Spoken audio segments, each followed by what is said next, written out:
Tomen asiento, amados hermanos. La isla de Creta, si usted busca en un mapa bíblico o cualquier otro mapa, puede ser un mapa secular, la isla de Creta está bien cerca a la tierra de Israel, a Tel Aviv, tú sabes. La isla de Creta está al noreste del mar Mediterráneo y era una isla con muchas ciudades. Y para el tiempo que el apóstol Pablo le escribe esta carta a Tito, aparentemente ya varias iglesias se estaban formando, varios grupos de iglesias en varias de las ciudades allí en la isla de Creta. La tarea que Pablo le asignó a Tito, aquí está bien claro: por esta causa te dejé en Creta, para que corrigieses lo deficiente, siempre hay cosas que hay que corregir, y establecieseis ancianos, obispos, pastores, es el mismo oficio, tiene diferentes nombres, para que establecieses ancianos en cada ciudad, así como yo te mandé. La tarea que Pablo le asigna al joven Tito no era fácil, porque estos cretenses, ya les había dicho, tenían mala fama. Uno de ellos, su propio profeta, dijo: los cretenses siempre mentirosos, malas bestias, glotones, ociosos. Imagínense, la clase de gente eran conocidos allí. Y Pablo dice: este testimonio es verdadero. Yo no quisiera pastorear una iglesia en Creta en aquel entonces con esa gente así. Pero bueno, Tito, obediente a su mentor, al apóstol Pablo, se quedó allí para arreglar estas cosas. Otro de sus poetas escribió algo parecido de los cretenses. La isla, oh isla de Creta, aun si tuviera 100 ciudades, todas estuvieran llenas de mentirosos. Así que vemos, mis amados hermanos, que igual que la iglesia en Corinto era conocida por la inmoralidad sexual, parece que estos cretenses eran conocidos por personas que eran mentirosos. No hay otra forma de suavizar el asunto. Pero fíjense, el evangelio es poderoso y penetra. El evangelio, mis amados hermanos, no hay pecado que el evangelio no pueda penetrar. Y aparentemente muchos de estos mentirosos, que antes eran mentirosos, glotones, ociosos, habían creído en el evangelio y ya Dios estaba cambiando sus vidas. A lo largo de nuestra vida cristiana, nosotros hemos visto muchas veces que Dios toma a una persona de esas, de los bien malos, una persona bien mala, Él lo recibe y lo transforma en una persona buena. Pero también hemos visto a personas que, vamos a decir, buenas, entre comillas buenas, que han recibido el mismo mensaje del evangelio, y Dios ha convertido a esas gentes buenas, las ha convertido en mejores personas. Mis amados, el mensaje del evangelio es poderoso, cambia los corazones. Ahora, ya que la tarea de Tito en Creta era de establecer pastores en cada ciudad, Pablo quiso darle, igual que hizo con Timoteo, instrucciones acerca de la clase de hombre que él debía escoger. Ahora fíjense, ya los veo tristes pensando: ay no, vamos a estudiar de nuevo los requisitos de los pastores, de los ancianos. Ya estudiamos eso cuando estábamos estudiando la primera epístola de Pablo a Timoteo, pastor. Bueno, hoy le vamos a dar otra vuelta, mis amados hermanos. Noten que comenzamos con el título de este estudio, requisito para todos los cristianos, porque la realidad es que hoy nos vamos a dar cuenta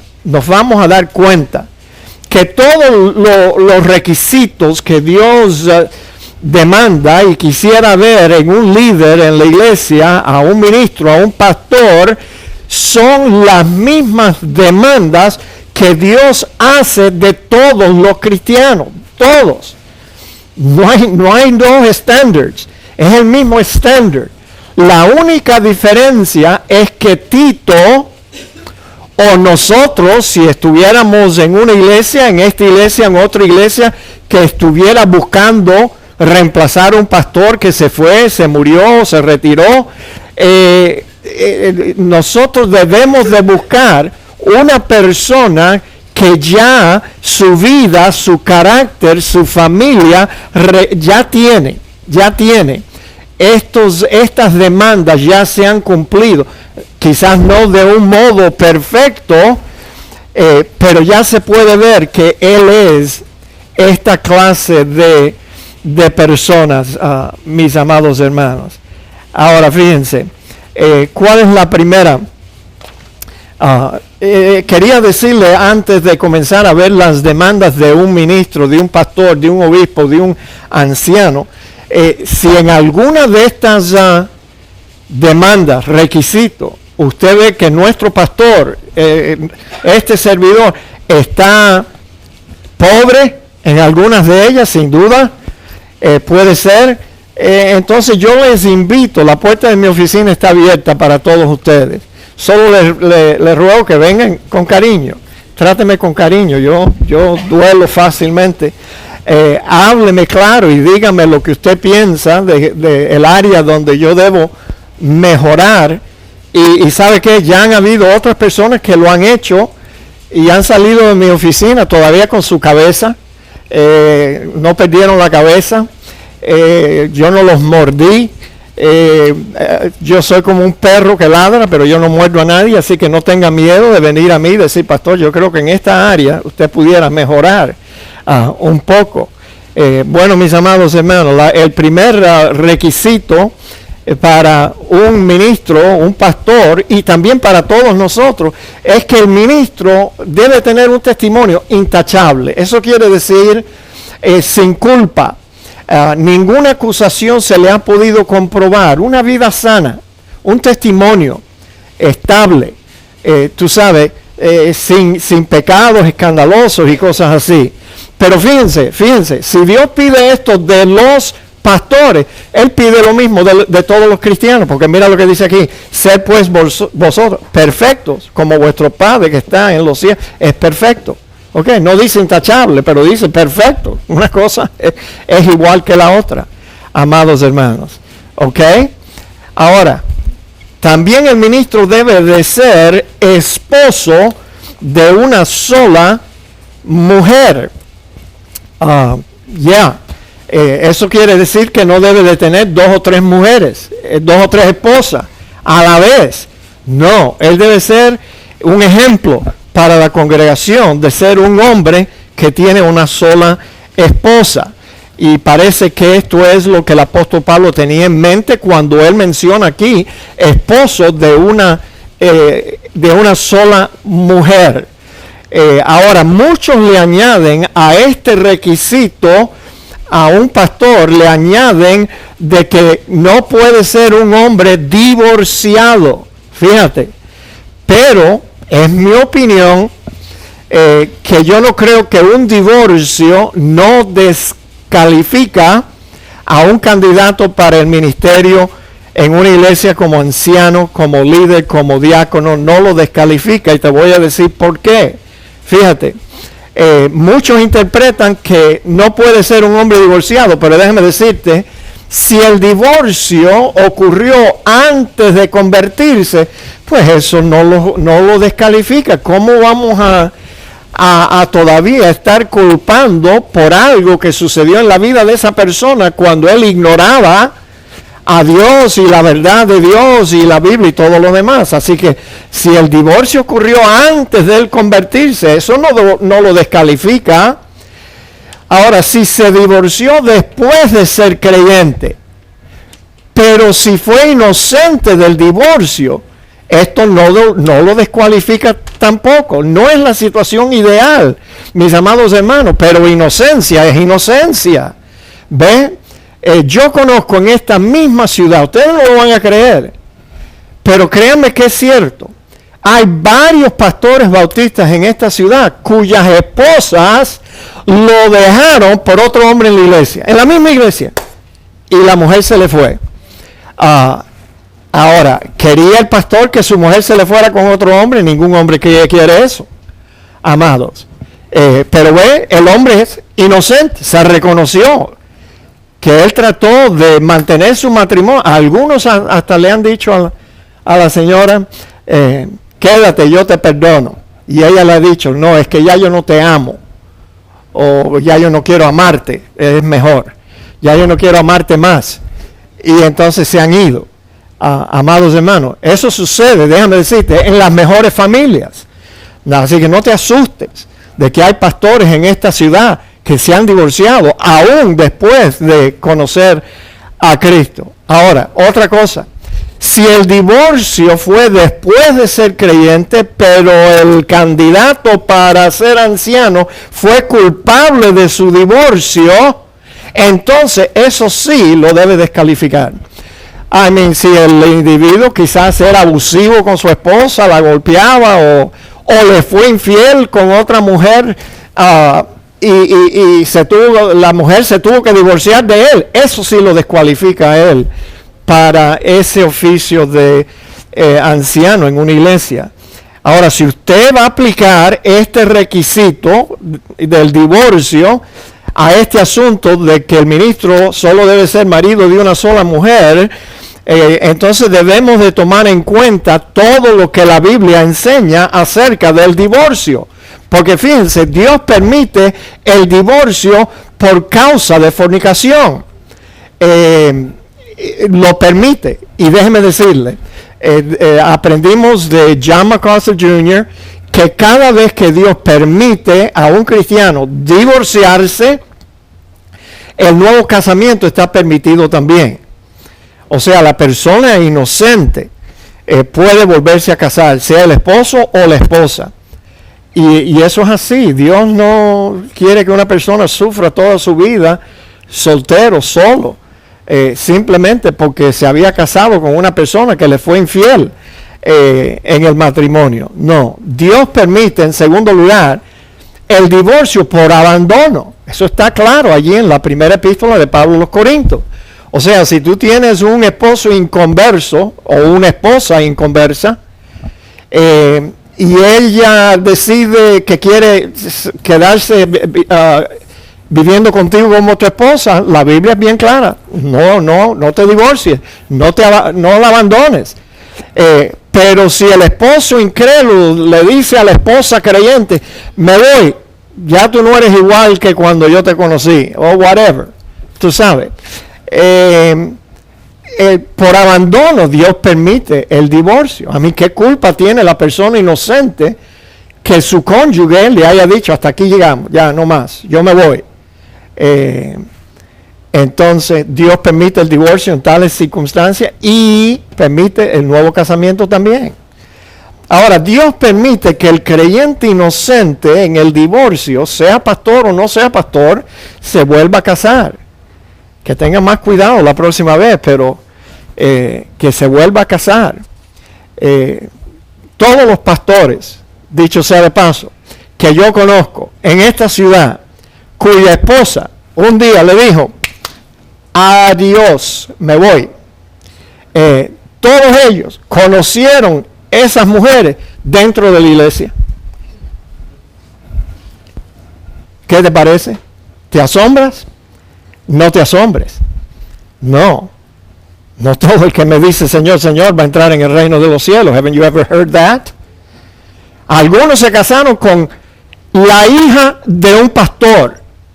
Baloney. ¿Qué garantía hay en eso? Ninguna. Así que lo que hay es que yo siempre le digo a los jóvenes, oye, toma esa chica y dale vuelta. Mírala de arriba abajo, de lado a lado, no te fijes en la belleza física solamente, sino mira su corazón a ver si ella realmente tiene el mismo deseo de vivir la vida cristiana y de ser obediente a los mandatos de Dios. Pero fíjate, ¿acaso este asunto de ser marido de una sola mujer es para los pastores nada más? Look here.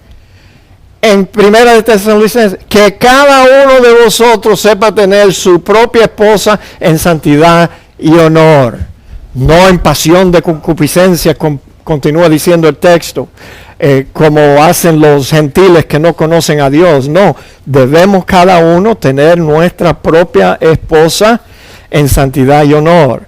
Noten otro requisito. Sus hijos deben ser creyentes, libres de sospecha de libertinaje o de desobediencia. O sea, cuando estamos buscando por un pastor, queremos buscar a un obispo, a un pastor que gobierna bien su casa y tiene sus hijos en sujeción. La versión Dios habla hoy dice, y sus hijos deben ser creyentes y no estar acusados de mala conducta o de ser rebeldes. Pero mis amados hermanos, déjenme decirle esto, hay que tomar esto con cuidado. ¿Tú me entiendes? Porque déjame decirte, los pastores no siempre pueden lograr u obligar que sus hijos, que todos sus hijos sean creyentes. Porque ese es un asunto que tiene que ver más con la soberanía de Dios que con cualquier cosa que hace el padre o la madre o el individuo, mis amados. Claro que sí, que sería lo ideal que un pastor, especialmente que tiene niños pequeños en su casa, teenagers también, que todos ellos hayan crecido en un hogar estable, en un hogar de orden, en un hogar de respeto, en un hogar. Yo siempre les dije a los hijos míos, y gracias a Dios, hasta ahora más o menos, ellos no se han descarriado demasiado, pero yo les amenazaba diciendo desde que eran chiquitos, oye, si tú quieres vivir una vida de sinvergüenza, vas a tener que cambiar tu dirección. Vas a tener que, el día que tú quieras, nada más que dime que tú no quieres, no tienes deseo de vivir la vida cristiana. La vida cristiana es solamente para aquellos que la quieren. No se puede obligar a una persona que viva y que sienta las mismas convicciones que solamente un cristiano nacido de nuevo puede tener. Si no quieres vivir la vida cristiana, pues busca tu rumbo. Pero bueno, en mi casa, que probablemente es igual que en la casa de Gerardo, en la casa de todos los hombres aquí, el que probablemente hubiera tenido que buscar otra dirección, soy yo, porque la madre no me va a dejar, tú sabes, botar a un niño menor de edad. Y Rita me lo ha advertido ya antes, que sus hijos son sus hijos. Pero bueno, a las madres que se sienten así, que están aquí en esta mañana, tengo un consejo para ustedes, agárrenlo si ustedes quieren. Las madres nunca deben de contradecir a los padres cuando estos tratan de poner orden en su hogar. Y especialmente cuando lo hacen con justicia, sin abuso, con amor, pero ponen orden. La madre que se opone a un esposo a hacer eso en su hogar, que coja un revólver y se dé un tiro en su propio pie, le va a doler menos. Tú sabes, pero los niños siempre están buscando el eslabón más débil.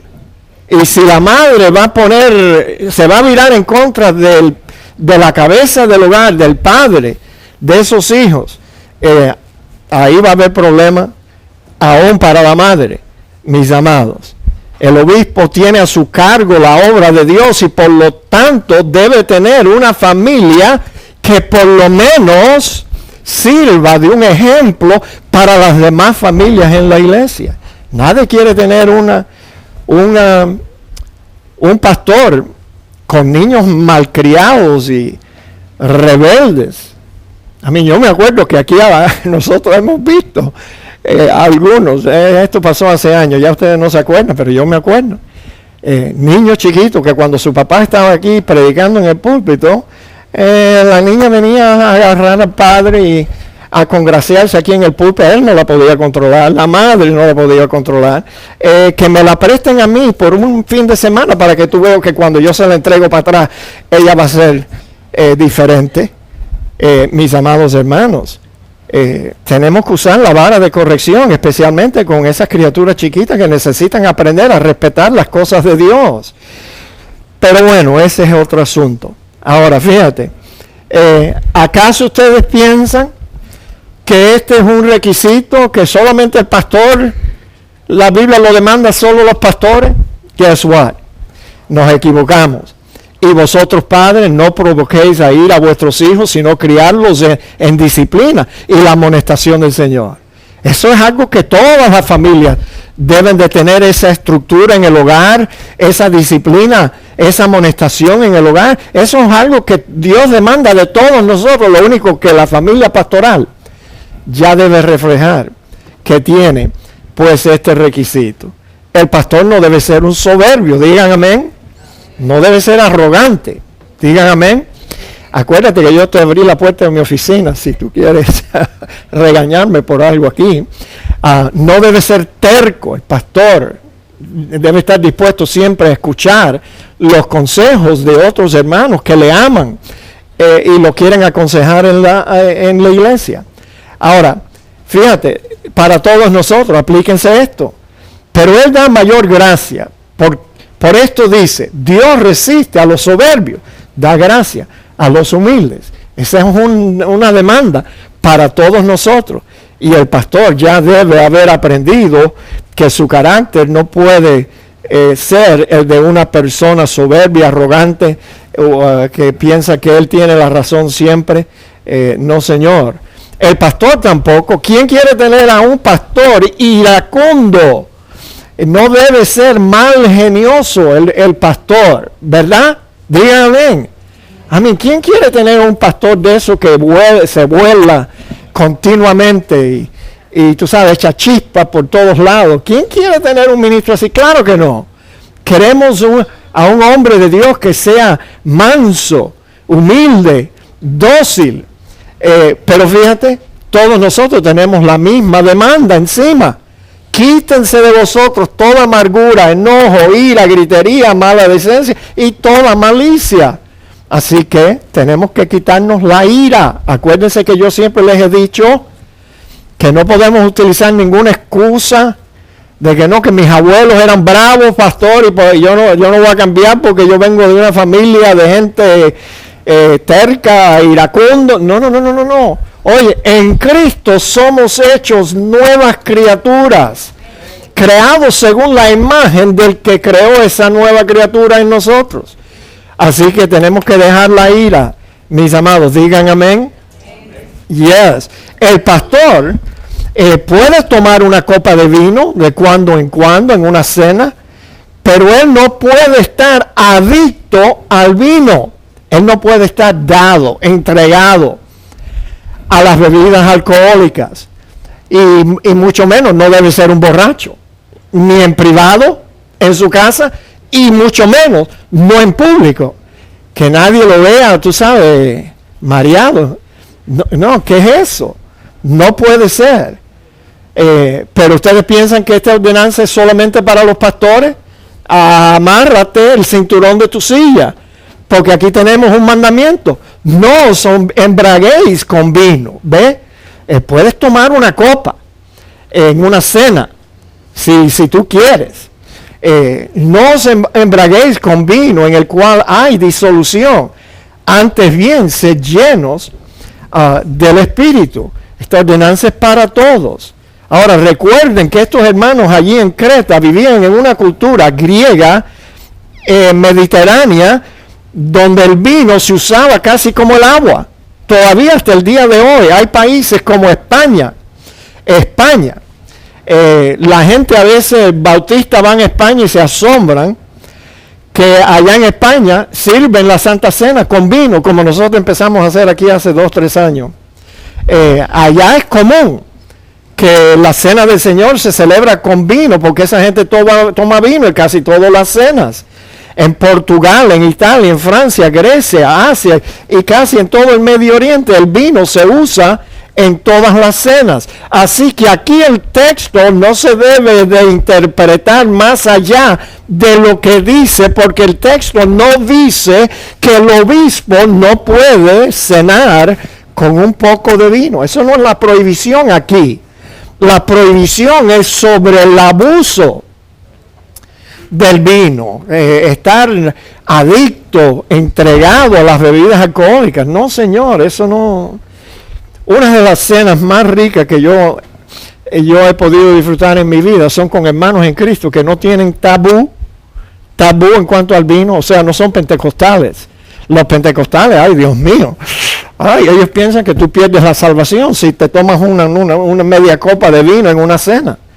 Pero la realidad es, mis amados hermanos, que eso no es lo que Dios está prohibiendo aquí, ni para los pastores, ni tampoco para la gente. No está diciendo, no puedes tomar vino, sino que es lo que dice, no os embriaguéis con vino.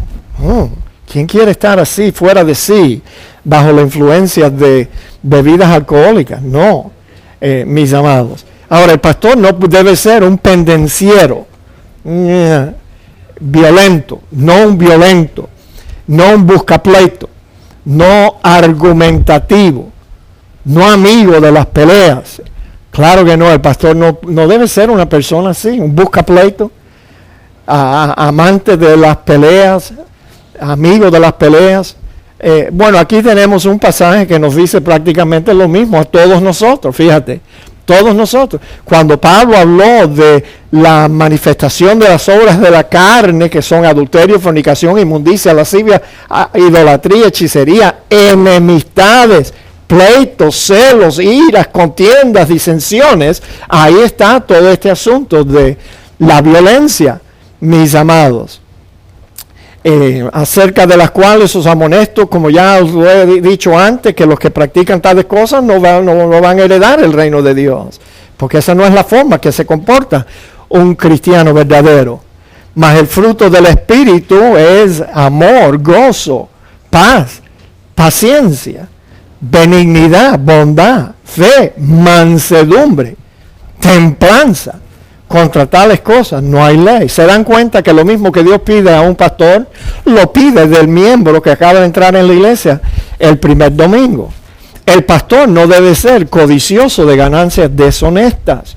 Y lamentablemente, demasiadas veces los pastores se involucran en negocios no muy sanos. Esta misma semana, cuando hablé con Gary Johnson, él me dijo, Gary Johnson, el director de la Asociación Bautista de Miami, él me dijo, ay José, es que tú no te enteras de todas las cosas que pasan en las iglesias bautistas aquí en el estado, pero por la posición que él tiene, él se entera de todas las cosas. Y me dijo de esto mismo, pastores, tú sabes que tratan de aumentar su salario en negocios no muy sanos, mis amados, haciendo trampas y engaños y cosas así, utilizando aún los miembros de su iglesia, haciendo mercadería de ellos. Eso no debe ocurrir. Fíjese lo que dice aquí Habacuc, para que lo podamos aplicar a todos los miembros de aquí. Ay del que codicia injusta ganancia para su casa. No le va a ir bien, mis amados hermanos. Así que es una demanda, un requisito para todos los cristianos también. El pastor debe ser hospedador, y yo les confieso que en esto mi esposa y yo tenemos que mejorar mucho más. El pastor siempre debe estar dispuesto a hospedar gente en su casa, y en aquella cultura era esto muy necesario, quizás más urgente, más necesario que lo es hoy en día, porque en aquel entonces no había un Holiday Inn en cada esquina, en cada ciudad, entonces los viajeros tenían que ser hospedados. Pero fíjense, solo los pastores debemos de ser hospitalarios. Primera de Pedro 4:9, hospedaos los unos a los otros, sin murmuraciones. ¿Ven? Es algo que todos debemos aplicar. El pastor debe ser amante de lo bueno, amigo del bien. Fíjate, pero solo el pastor debe ser amigo del bien. En Romanos, Pablo escribió, no paguéis a nadie mal por mal, procurad lo bueno delante de todos los hombres. No seas vencido de lo malo, dice más adelante, sino vence con el bien el mal. Así que todos nosotros tenemos que ser amantes del bien, de lo bueno. Tenemos que ser sobrios también, sobrio, sensato, templado, maduro, moderado, es la palabra que está allí, moderado. Me tragué un par de letras allí. En inglés, si tú quieres saber lo que es ser sobrio, es restrained, balanceado, tú sabes, bajo control. Pero fíjate, en 1 Tesalonicenses 5:8 dice, pero nosotros que somos del día, seamos sobrios, habiéndonos vestido con la coraza de fe y de amor y con la esperanza de salvación como yelmo. Así que tenemos todos nosotros por procurar ser sensatos, sobrios. Debemos de procurar ser justos también. El pastor debe ya demostrar esta característica, esta cualidad, pero es para todos los cristianos. Hijitos, nadie os engañe. El que hace justicia es justo, como Él es justo. ¿Se están dando cuenta, mis amados hermanos? Fíjate, santo. Sí, el pastor tiene que ser santo. O sea, su vida tiene que demostrar que ya él ha alcanzado un buen nivel de santidad en su vida.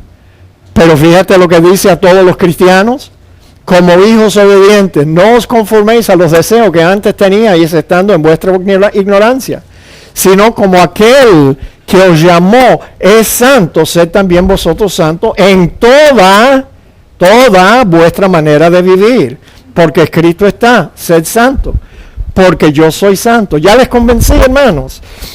Yo espero que ya les haya convencido que lo mismo que Dios demanda de mí, lo demanda de ustedes también. Dueño de sí mismo. El pastor debe ser disciplinado, organizado, dueño, en control de sus pasiones. Y bueno, tenemos el ejemplo que Pablo enseñó aquí a los corintios. Tú sabes, todos los que corren en el estadio, todos corren procurando llevarse el premio. Corred de tal manera que lo obtengáis. Pero para correr bien en la vida cristiana, uno tiene que sacrificar muchas cosas, abstenerse de muchas cosas. Digan amén. You better believe it. Entonces Pablo dice, de esta manera yo peleo, no como quien golpea el aire, sino que golpeo mi cuerpo y lo pongo bajo servidumbre. Yo quiero que mi cuerpo sea mi siervo y no yo un siervo de mi cuerpo y de todos sus deseos. No, tenemos que controlar nuestras pasiones y nuestros deseos, mis amados hermanos. Ahora, noten la calificación necesaria para un ministro. No puede ser un neófito, no puede ser un recién iniciado. A veces escuchamos también testimonios de pastores que cuando le preguntan, ¿y cuándo tú comenzaste tu ministerio pastoral? Yo vi uno así esta semana, que él dijo que lo vimos todos nosotros que fuimos allá. No, que él había comenzado a pastorear una iglesia cuando él estaba en primer año de universidad, en el primer año en el seminario. Bueno, por lo menos estaba en el seminario. Pero una persona de 18 años, yo no creo que ya tiene la madurez que se requiere de un ministro. Pero bueno, sin duda el hombre ahora es un buen ministro y quizás lo ha sido a través de toda su vida. Pero las historias de casos así que no terminaron bien también abundan, mis amados. Así que él tiene que ser retenedor de la palabra fiel, tal como ha sido enseñada, para que también pueda exhortar con sana enseñanza y convencer a los que contradicen. ¿Cómo va a poder enseñar y exhortar a los que se oponen a la verdad? Tú sabes, el anciano tiene que ser un hombre que retiene la palabra fiel. Y aquí hay una connotación de estudio, debe ser un hombre estudioso, un hombre con conocimiento, un hombre con una formación teológica, no puede ser un neófito. El hombre debe haber conocido ya las enseñanzas de Cristo y ser fiel en enseñarlas también. Ahora imagínense si un pastor o un maestro de una congregación no estuviera seguro de lo que cree y por qué lo cree. ¿Cómo va a poder enseñar a otros? Y mucho menos, ¿cómo va a poder refutar y exhortar a los que enseñan el error? No, él no sabe lo que es el error. Y entonces eso es un desastre. Ahora, en la época de los apóstoles no existían los seminarios formales. Pero esto no quiere decir que los líderes en las iglesias no eran hombres instruidos, amados hermanos.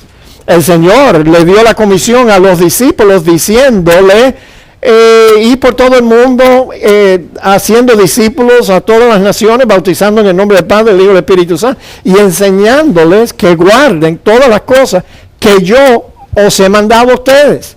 Y aquí yo estoy con vosotros hasta el fin del mundo. El asunto es que en aquel entonces la gente estaba aprendiendo la doctrina de Cristo, que fue enseñada primeramente a los apóstoles, y luego ellos encontraron a hombres fieles y enseñaron a esos hombres fieles que también eran idóneos para que ellos enseñaran a otra gente. Y así ellos pasaban pues el conocimiento teológico a otras personas. Ahora, a veces tropezamos con hombres que niegan la necesidad de preparación teológica y justifican esa idea diciendo que los apóstoles no fueron a ningún seminario y ellos quieren ser como los apóstoles.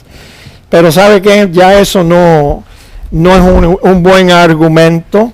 No es un buen... Hay gente que son flojos, mis amados hermanos. Quieren ser pastores, pero no quieren dedicar el tiempo que toma, la disciplina que toma para cruzar cursos en un seminario. Yo me acuerdo que una ancianita me agarró a mí un día y me dijo, si tú quieres servir, José, al Señor, debemos de estar dispuestos a servirle en la mejor forma posible. Y para servir al Señor de la mejor forma posible, eso requiere estudios. De la misma forma que una persona que quiere ser maestro de niños, o un abogado, o un médico, o un obrero, tiene que estudiar para calificar para ese oficio. El que quiere ser maestro de teología debe estudiar teología y prepararse para el ministerio, para así poder enseñar a otros. Los Bautistas del Sur, ¿sabían ustedes? Nosotros tenemos un seminario aquí en esta misma ciudad. Es más, ustedes están viendo ahora mismo 2 graduados de ese seminario, el hermano Pedro Tacoronte y este servidor. Los 2 nos graduamos de un seminario bautista que está en esta misma ciudad. Los bautistas tienen 4 seminarios grandes en diferentes regiones del país y muchos otros sucursales. Y hoy en día existen seminarios que vienen a tu casa con estudios de correspondencia o por estudios por el internet. Y los bautistas tenemos varios programas así que hoy en día no hay esa excusa de que yo no tengo que prepararme porque los apóstoles no fueron a ningún seminario. Pocos han sido los hombres de Dios en la historia que pudieron pastorear iglesia y hacerlo bien sin una formación teológica en algún seminario. Ahora noten, el perdido aspecto de la confrontación también, para que también pueda exhortar, dice Pablo, con sana enseñanza y convencer a los que contradicen, a los que se oponen a las sanas palabras de nuestro Señor Jesucristo. Porque hay muchos contumaces, habladores de vanidades, engañadores, mayormente de los de la circuncisión, a los cuales es preciso tapar la boca, que trastornan casas enteras, enseñando por ganancia deshonesta lo que no conviene. Repréndolos duramente para que sean sanos en la fe, no atendiendo a fábulas judaicas ni a mandamientos de hombres que se apartan de la verdad.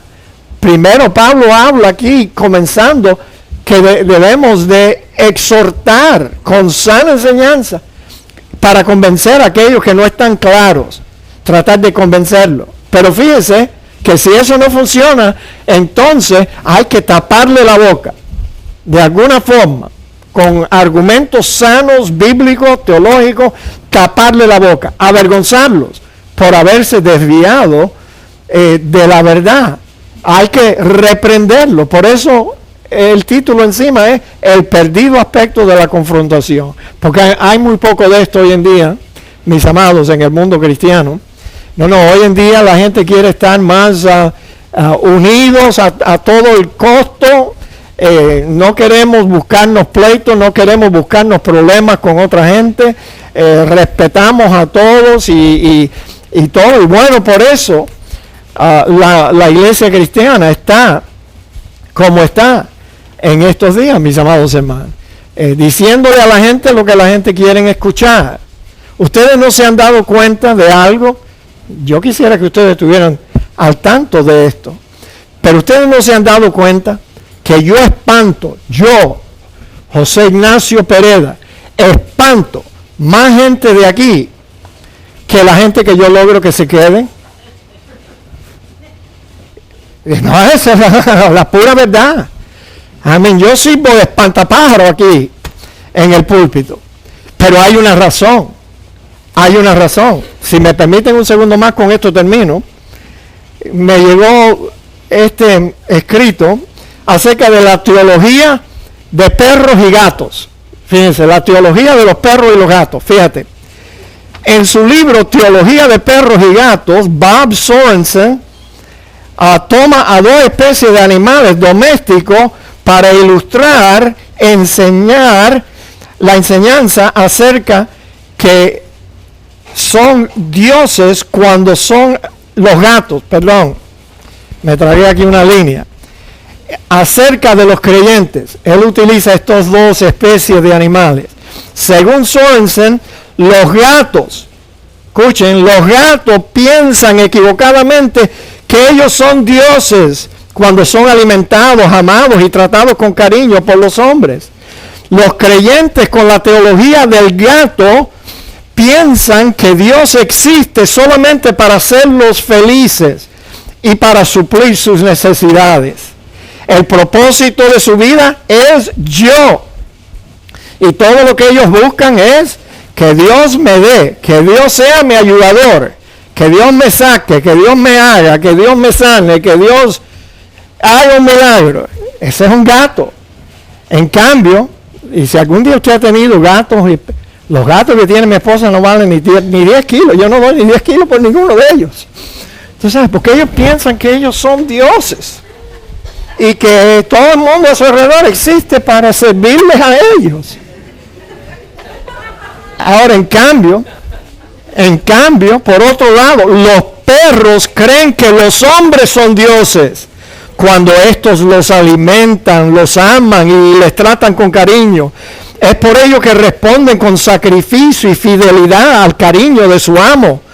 Los cristianos con la teología de perro dicen: Él es Dios, yo soy su siervo. Consideran que Dios existe para ser glorificado. En pocas palabras, son cristianos espirituales. La esencia de esta teología es: Dios es el propósito de mi vida. Mientras que el propósito y los parámetros del mundo se enfocan en uno mismo, el de los cristianos está centrado en Dios. Debemos vivir para la gloria de Dios, gozándonos de ello. ¿No te digo? Por eso yo espanto gente de aquí. Ellos entran por la puerta y me ven a mí la cara de perro que yo tengo. Y ellos se echan a correr. Ah, no, aquí no. Aquí no se hacen tumbaditos, no. Aquí no se habla en yacaraca, esa no. No, aquí no se hace eso. No, aquí no hay alboroto, no, aquí no hay desorden. No, aquí respetamos la soberanía de Dios. Y cuando ellos ven, ah, no, con ese perro ahí detrás del púlpito, aquí yo no me quedo. Y se van. Pero ¿sabe qué? Yo creo que esa es parte de la función de un pastor. Sí. ¿Sabían ustedes que nuestro Señor Jesucristo espantaba más gente que la que Él lograba que se quedaran con Él? ¿Se acuerdan de la multitud a quien el Señor le había dado panes y peces? Y querían ver más milagros. Milagros en cada servicio. Sí. Bueno, un día el Señor se levantó, seguramente a los discípulos de Él asombrados. Porque Él les dijo: vengan para acá, muchachos, vean esto. Hoy vamos a deshacernos de toda esta gente que se nos ha pegado. Y el Señor les dijo: ustedes me siguen porque yo les di pan y peces para comer. Y están aquí para ver la próxima señal que yo haga. Pero yo os digo que a menos que ustedes no coman mi carne y beban mi sangre, no tienen parte conmigo.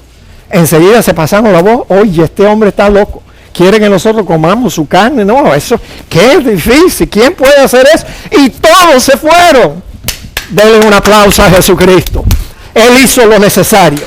Esa gente iba a ser un estorbo, un estorbo.